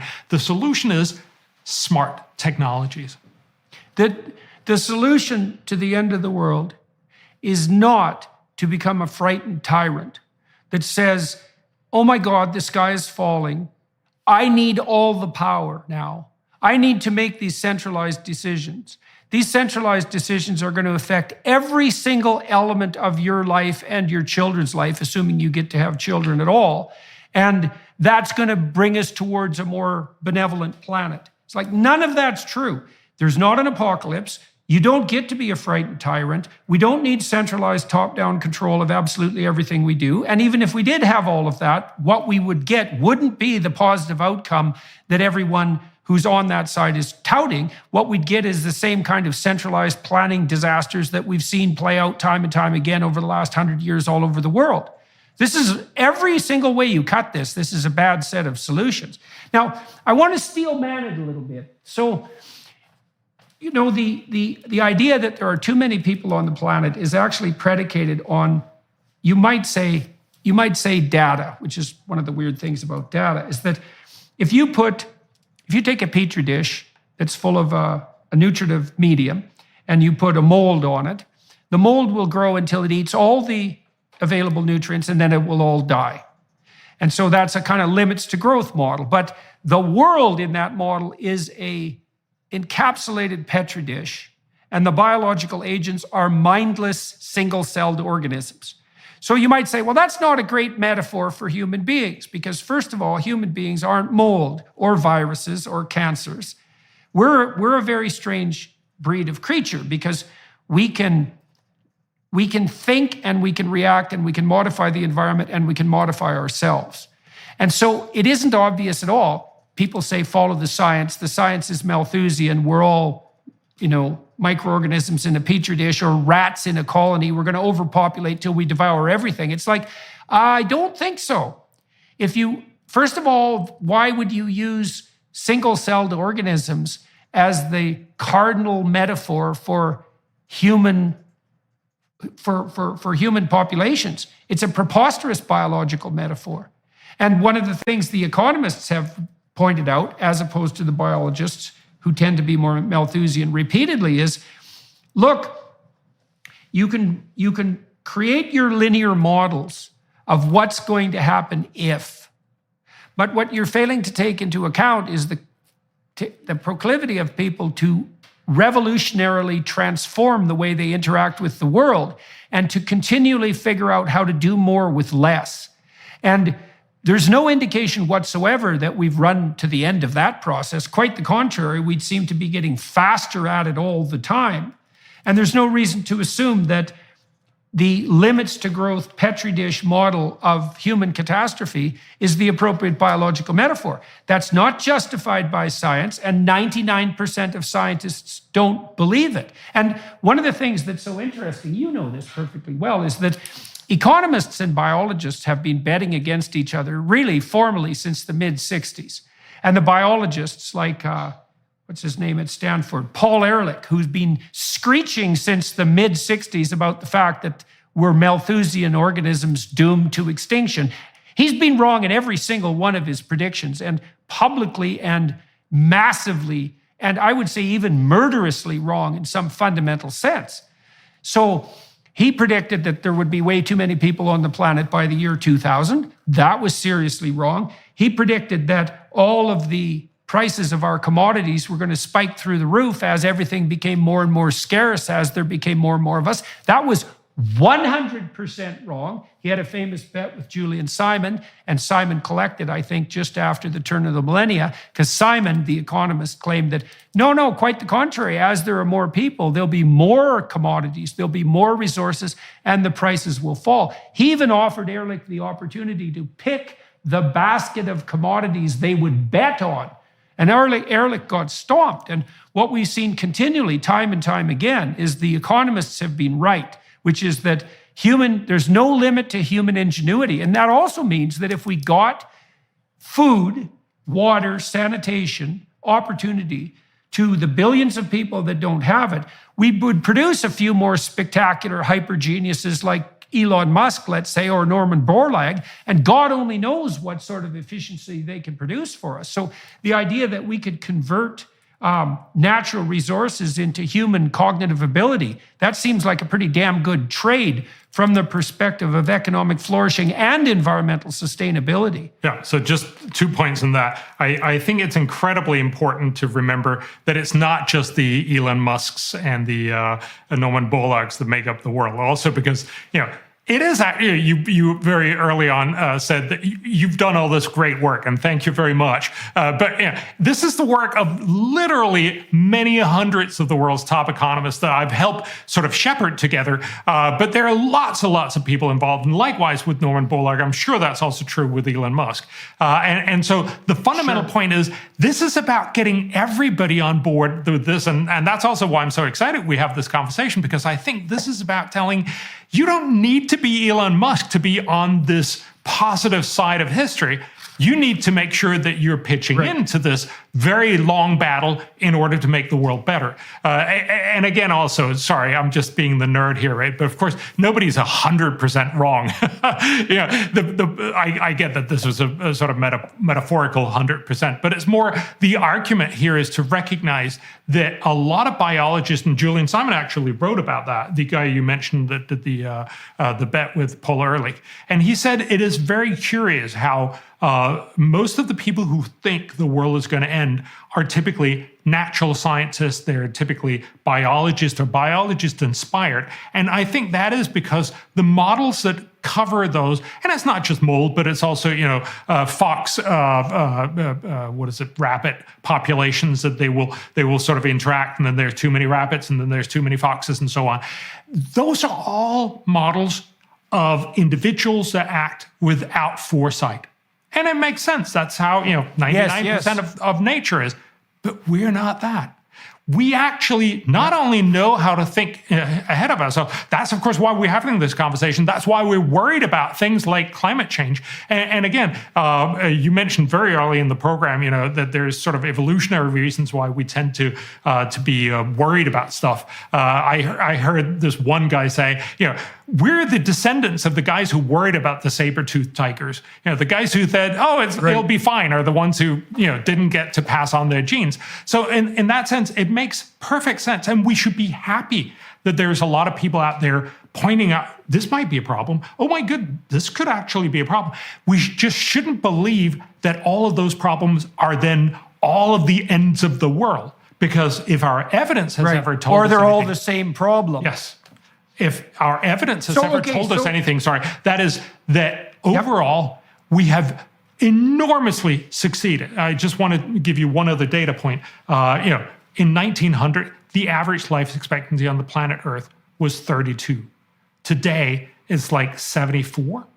We have more than doubled our lifetime. Each one of us has gotten twice the amount the life on this planet. That's just astounding. And actually, it hasn't stopped because of technology and because of medical advancement, but also because we get better, sanitation and everything else. We actually continuously see life expectancies to go up. It hasn't done so in the US, and we could talk about that. But globally, it absolutely does, and it still does, in the sense of every year you live, you add about 3 months to your life expectancy. How amazing is that? A stunning statistic. Yep, that's okay. So let's go back to the biological metaphor here. Okay, so we've already established, I hope for everyone listening, that we are not mold in a petri dish. That's a bad metaphor. So now you said, well, maybe we're foxes and rabbits, and there is this nature red in tooth and claw that's going to modulate our population by necessity, and that's sort of the biological argument, that even though we're not mold, let's say, we're more like foxes or rabbits, and we're going to multiply until the predators take us out or something like that. But I would say, here's why, biologically, that's not true. So Alfred North Whitehead, I believe it was, said the reason we think is so that our ideas can die instead of us. So here's the human cognitive transformation. So imagine that you go do something stupid and you get killed. Well, that's not so good. Now you're dead, but your pattern, even your DNA, is no longer around. That's a dead end. It's an evolutionary dead end. You did something stupid and now you don't exist, and neither do your descendants. Okay, so that's how animals work. But that's not how human beings work, because we've taken this new leap, and our leap is Well, let's make a virtualized self. Let's make an avatar in imagination. Let's play out a few different scenarios of what might be. Let's allow the stupid scenarios to die before we implement them. And then let's do that broad scale. That's why we have free speech. So what you and I are doing in this conversation, to the degree that it's successful, and this is what everyone who's listening is doing too, is that we're undergoing a sequence of micro deaths and micro rejuvenations. And so you'll offer an idea, and then I'll criticize it or add to it and kill some of it and shape it. And then you'll take that and you'll kill some of it and shape it, and we'll toss it back and forth with the hopes that by the time we finally implement it, we actually won't have to die.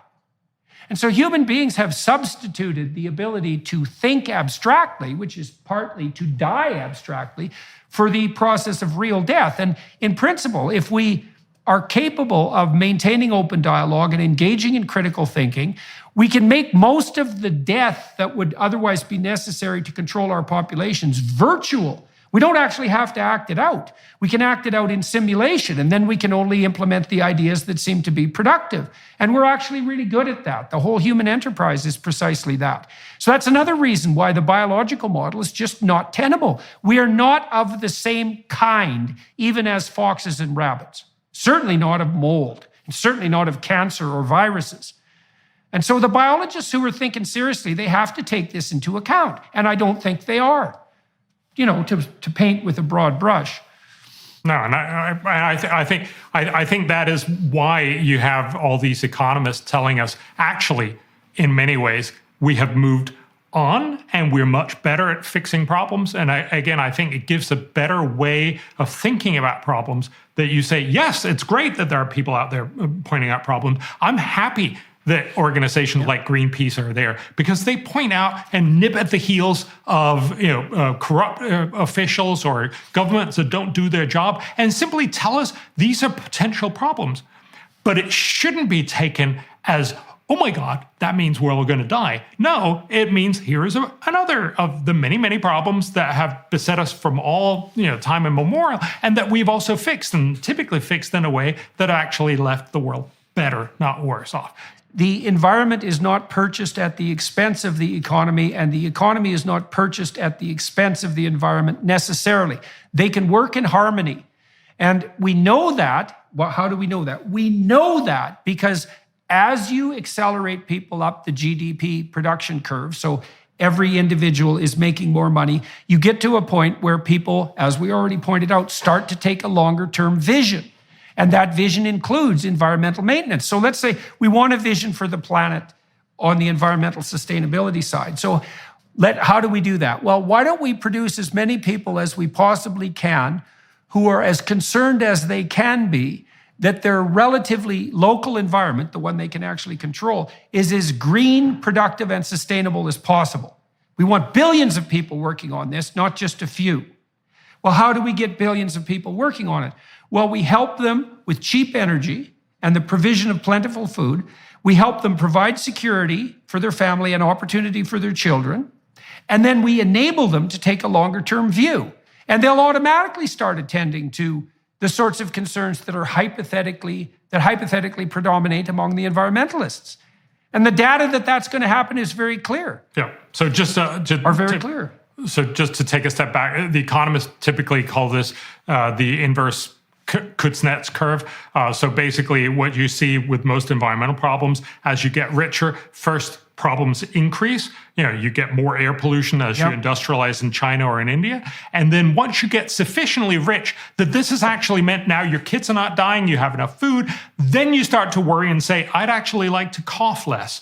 And so you get the other side of this. So there is a sort of intermediate disconnect. So once you start getting people out of poverty, they actually get more pollution. Now, if you lived in that situation, you would undoubtedly make the same decision. You would say, I'd like to have more food and more opportunity for my kids, and then I'll cough a little bit.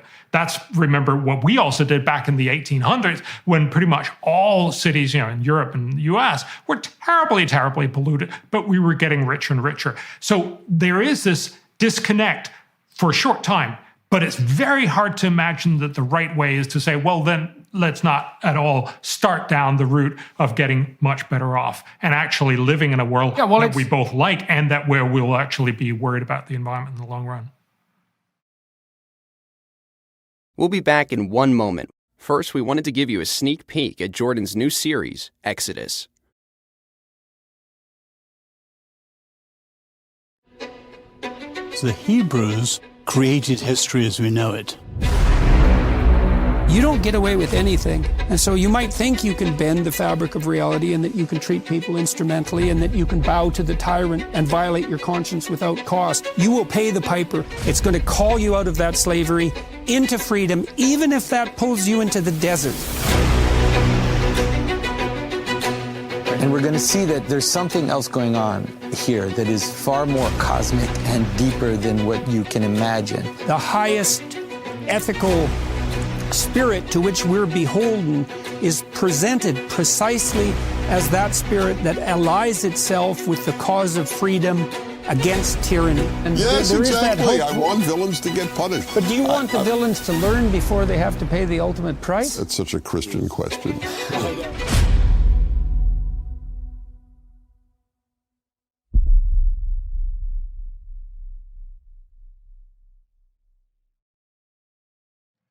Well, it's not like the developing countries are going to go along with this anyways. They're just going to tell us colonials to go take a flying leap, which is exactly what they should do. And because basically what we're telling them is, well, you know, we got pretty rich and we're pretty happy to fly in our private jets to Davos and think about the globalist utopia. But we don't think you guys should have any of that. And, you know, the faster you get at being poor, the better. And there's just absolutely no likelihood at all that places like India and China are going to do anything but lift a middle finger to us when we do that, and rightly so. And then on the pollution front, we should differentiate that a little bit. It is true that as the world got more industrialized, and that will happen in places like China and India, that air pollution increased, for example, particulate production increased, but it increased, you could argue that it decreased inside houses as it increased outside houses. And so even that wasn't a clear downside on the pollution front, because, well, your work has indicated this quite clearly, or at least you've brought it to people's attention. In the developing world, because people burn dung and wood, very low quality fuel with high particulate content, many young people around the world are dying every year, and elderly people as well, because of indoor air pollution. Yeah. We have no sense of this. So, 3.5 billion people in households, mostly in the very poor South, they basically, as you say, cook and keep warm with dirty fuels like dung and cardboard. And the impact of that is equivalent, according to the World Health Organization, to, if you look inside huts, if you've ever been in one in Africa, they're terribly polluted inside. And it's like smoking 2 packs of cigarettes every day for 3.5 billion people. It's not surprising this kills millions of people every year. And again, it's not to say, if anything, this just simply makes us realize that there are a lot of different problems. And some of them you solve very simply by getting people out of absolute poverty. Not only do they stop dying from not having enough food and getting easily curable infectious diseases, but also they stop dying from indoor air pollution. One of the first things they do is they get a stove that actually runs on natural gas. Remember, that's why we're not, afraid of going into our kitchens in the rich world. And so it should be in the poor world. And we need to have that conversation. We need to understand. And that's, of course, why overall getting to developed country status is something that almost everyone aspires to, and certainly something that's worth having. Okay, so let's talk about some of the. So people who are listening, we spend a lot of time in the philosophical realm and in the relatively low resolution realm, trying to lay out the underlying conceptual landscape and to, what would you say, delineate something like a metaphysics of optimism. That might be a good way of thinking about it.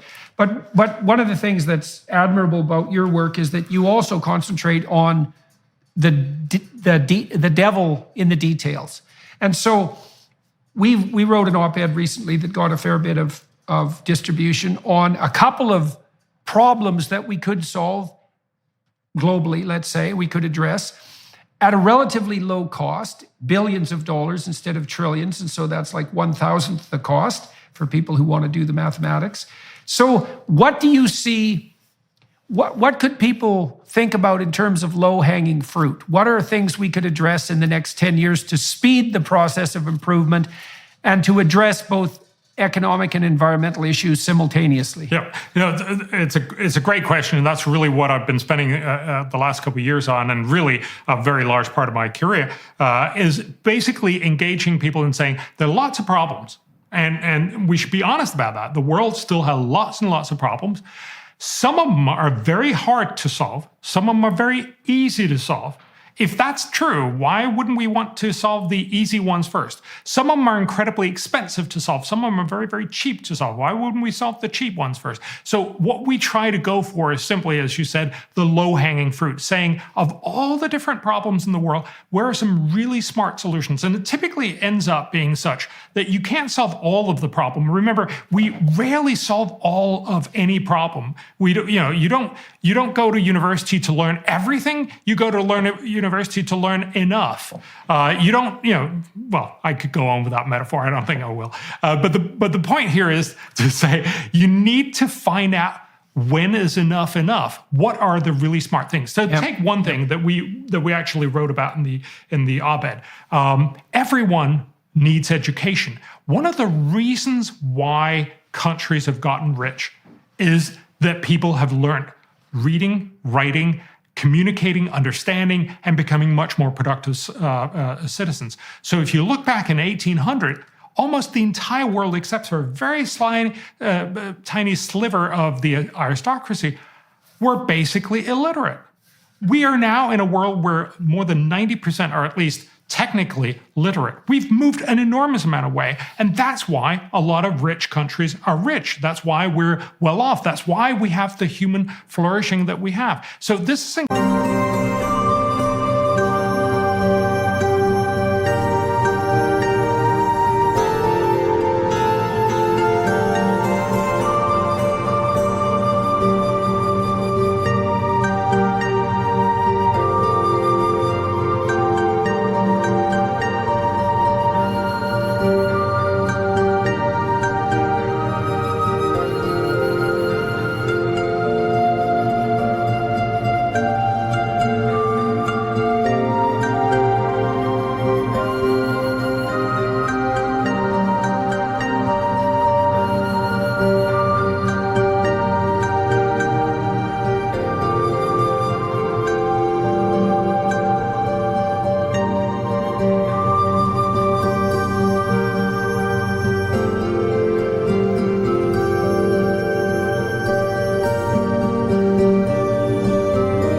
incredibly important to understand. We believe that almost half of the difference between being poor and being rich is whether you have an educated population. Now, nobody disagrees. Yes, we should all have educated people. But the truth is, it's really, really hard. We know that in rich countries because we have that conversation constantly. How do we make our schools better?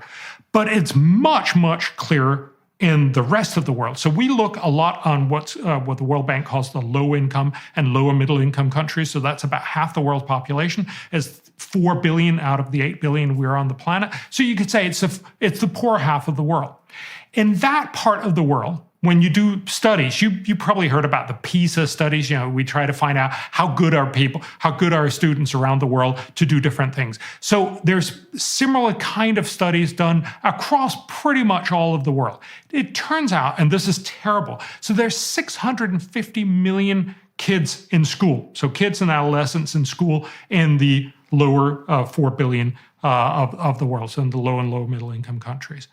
Of these kids, 80% cannot read and do math in any reasonable way. And let me just give you an example of what that means. It's not, rocket science. It's, for instance, you let them read a statement like this. VJ has a red hat, a blue shirt, and yellow socks. What color is the hat? 80% of the kids can't answer this when they're 10 years old. Likewise, a 10-year-old's math question would be, we have 6 pieces of cheese. What is the way to divide this to 2 people so each get the same amount. And again, about 80% can't. The right answer is 3, by the way. But this is really depressing.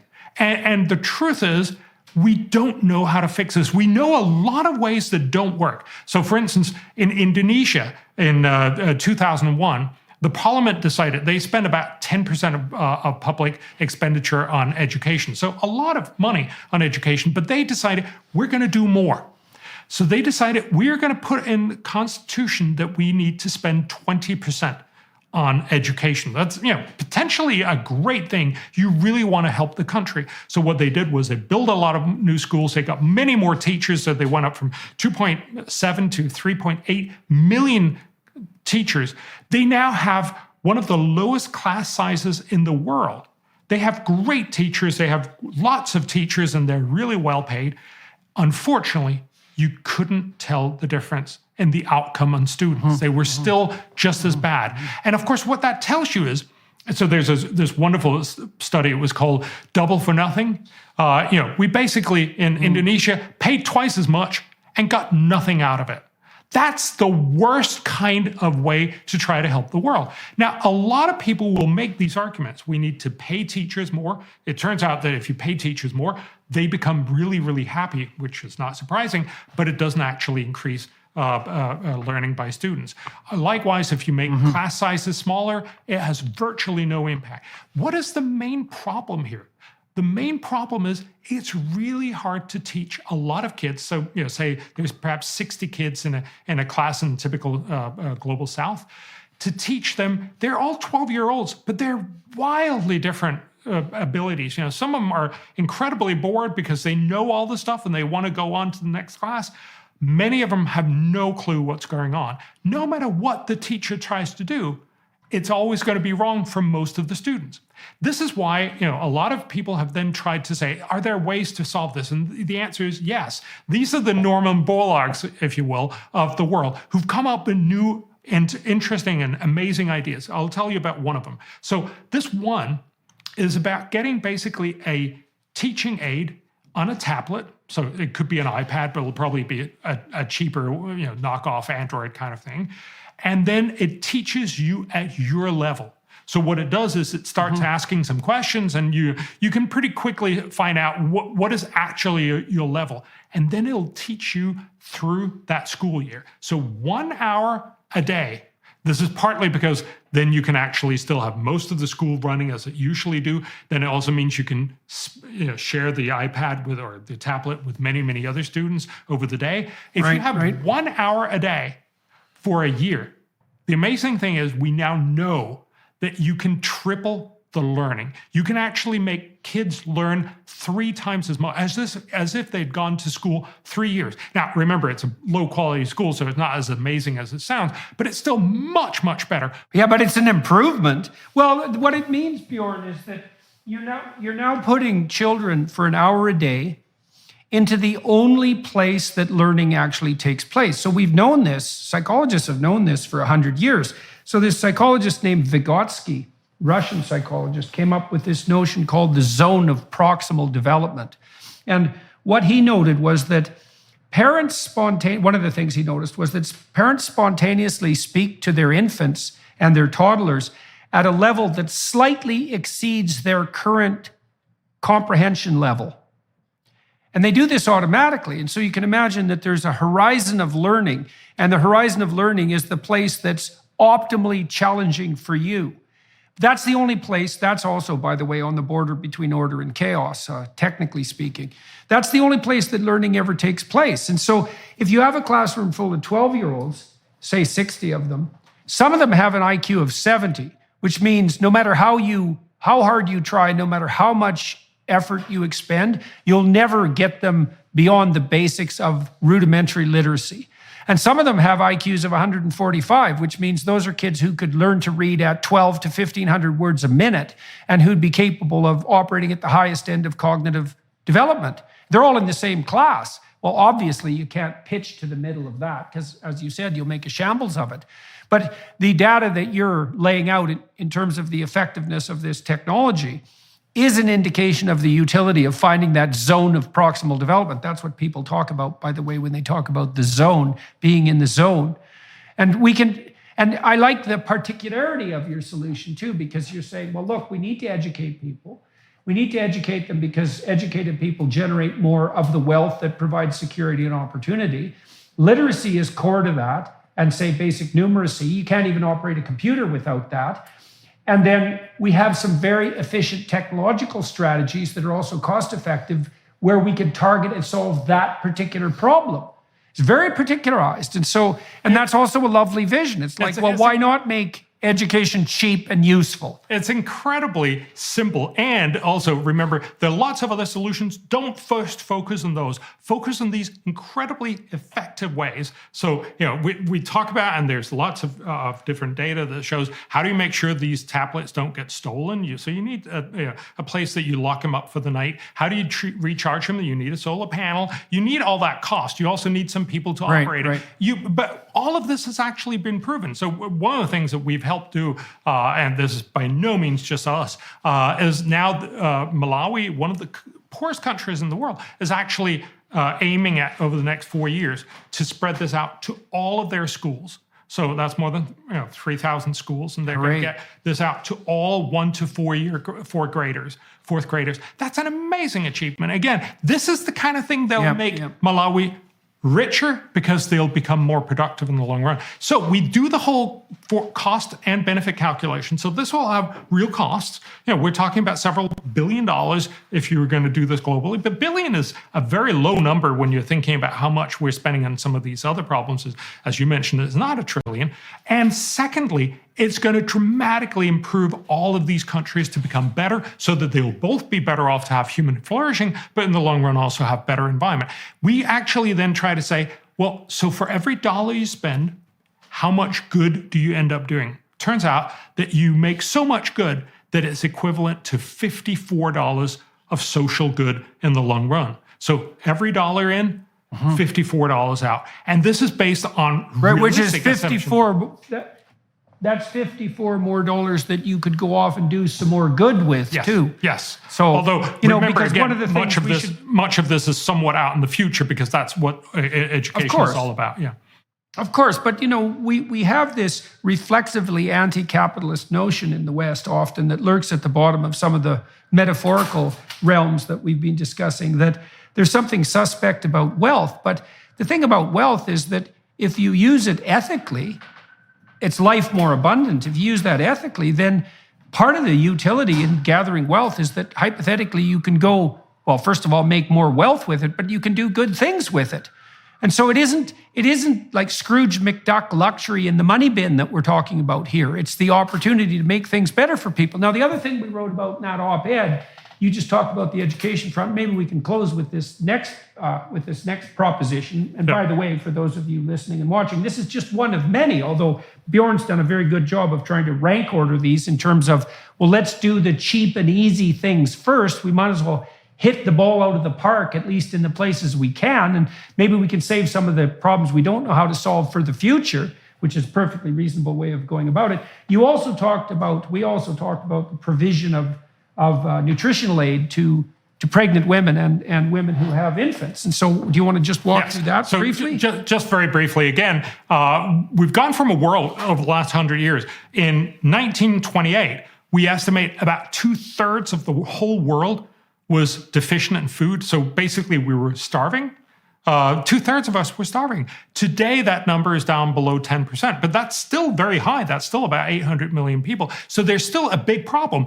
Again, we can have diminishing problems to still want to do something about it. How do you fix this? Well, in the long run, you actually need to get much better productivity in agriculture, and we have some other solutions for that.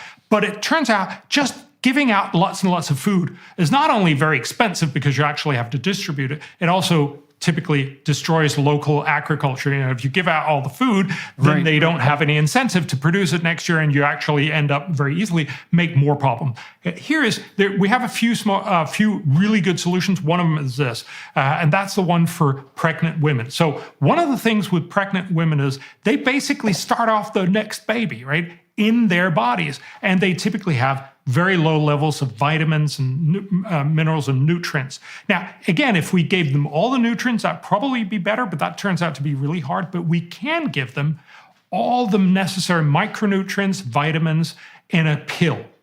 We already do that in a simple sense because we give them what's known as vitamin A and, I'm sorry, I'm just blanking on that. Some other thing. That's sort of in the standard package from the World Health Organization. But if we expand that, the pill will be a little more expensive. But remember, we already have the whole infrastructure in place to hand out this pill. It's one pill every day for every pregnant woman. That's about 50 million pregnant women we're talking about every year. So it's not a small operation, but it would actually be fantastically cheap because we just need to exchange that pill. It's already being done there. We just need to get many more produced and get them distributed and get some more information out.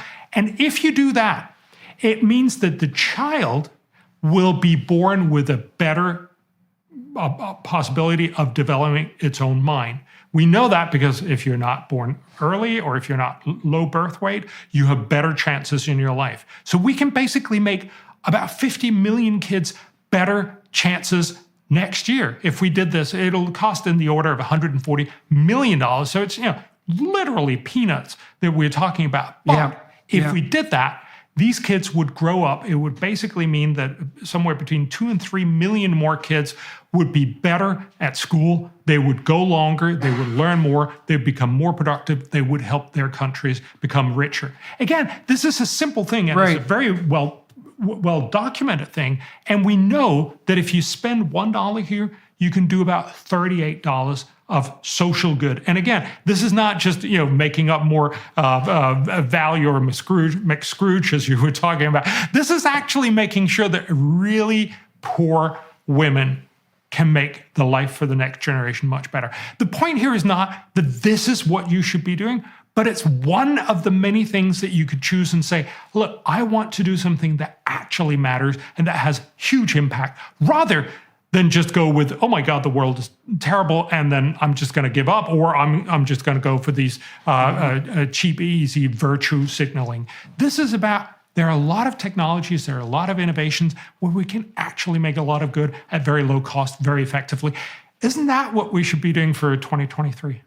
Okay, so let's sum up this conversation. I'll sum it up briefly, and then let's see what you have to add or subtract from that. So we started by talking about the underlying metaphysic or even theology of the current worldview, and laid out the proposition that we tend to insist that young people see the planet as a fragile virgin and culture as a rapacious predator and the individual as a parasitic predator, and that has its echoes in the a priori religious landscape, but that it's a very one-sided story.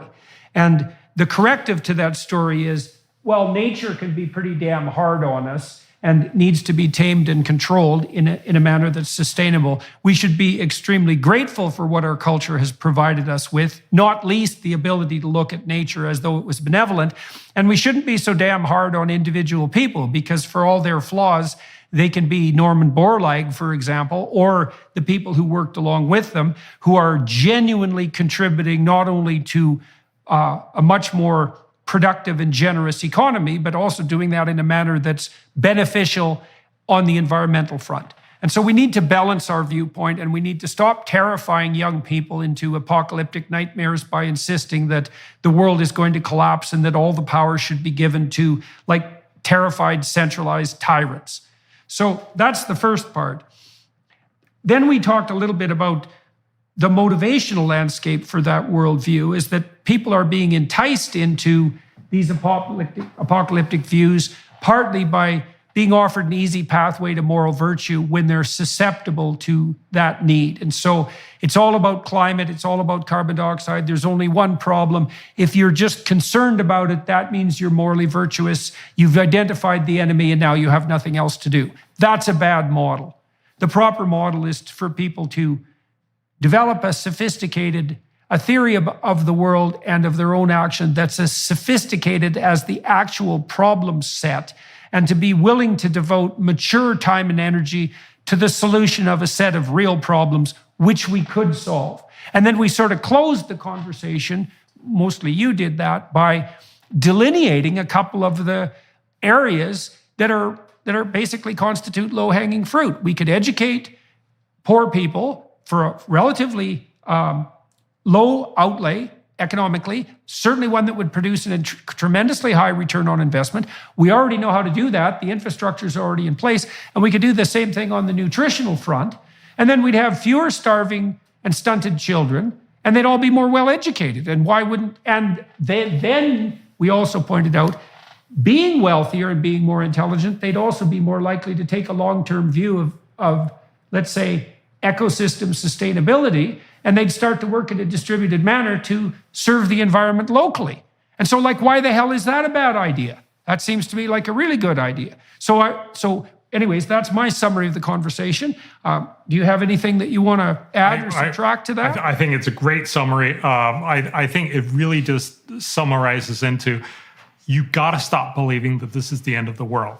That's not what the data shows us. And we've talked about that for a number of different things. So we live much longer. We're much less poor. So there are many fewer poor people. Air pollution, for instance, indoor has gone down dramatically. We know how to solve many of these problems, and we are a smart species, so we will keep on learning how to fix this. Yes, this is not about moral virtue and just showing up and saying, I want to do good. This is about the long, hard grind of the Norman Borlaugs and all these other guys that actually helped us think out what are smart ideas. That's what this third idea was then, or this third part of the conversation was really about. There are a lot of smart things. Do you want to be part of that? I would love to, for all of us to be part of that. And I think that was part of why we also wrote this op-ed. It's sort of the new year is a place when you start talking about, so, what do you want to do? What do you want to do for next year? How do you want to look at the world? Stop being scared. Start thinking about, how can I help? And wouldn't it be amazing if we actually had a lot of more people saying, I want to help. I want to be one of the guys who helped get these tablets out in a developing country somewhere. I want to be the gal who focuses on making sure that we get these cheap tablets out to pregnant women. I want to help push forward these very simple ideas and, of course, come up with new ideas.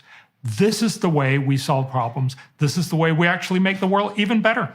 Right. Well, that was the other stream that I didn't summarize, is that we'd also talked about the fact that the mold in a Petri dish model, biological model of human existence is not appropriate. Neither is the fox and rabbit model, is that we have the capacity to generate and kill new ideas constantly.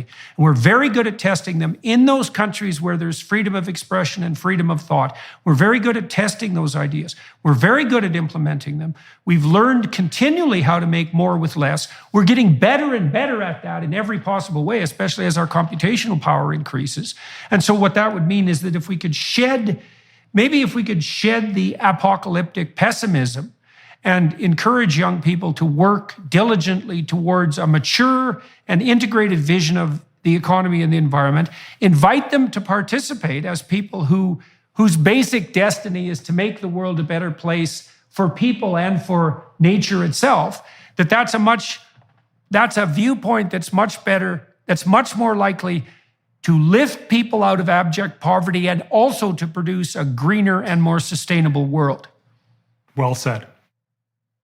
All right, Dr. Lomborg. Hey, for everybody who's watching and listening, first of all, thank you for participating in this conversation. And, and more power to you, by the way, on the upward and onward front.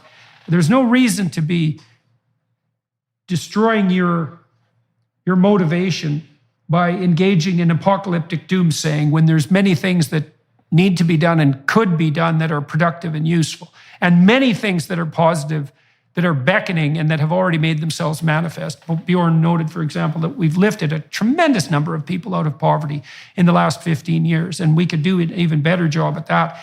In the meantime, I'm going to talk to Dr. Lomborg for another half an hour on the Daily Wire Plus platform. I'm interested in, with all my guests, who are generally very successful and interesting people, I'm always interested in the manner in which their responsible destiny made itself manifest, right? So one of the things that all young people contend with is the issue of where to find the central purpose, the meaning in their life. And, it's easy to get nihilistic and cynical about that and think that life has no purpose in the final analysis. But I think that's a pretty gloomy and unwarranted supposition.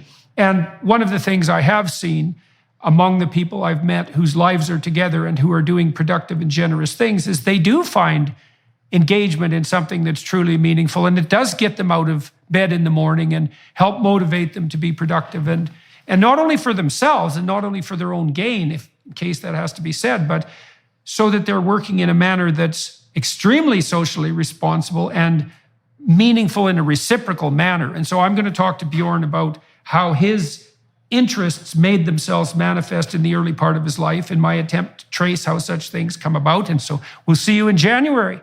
And Merry Christmas to you, by the way. Hello, everyone. I would encourage you to continue listening to my conversation with my guest on dailywireplus.com.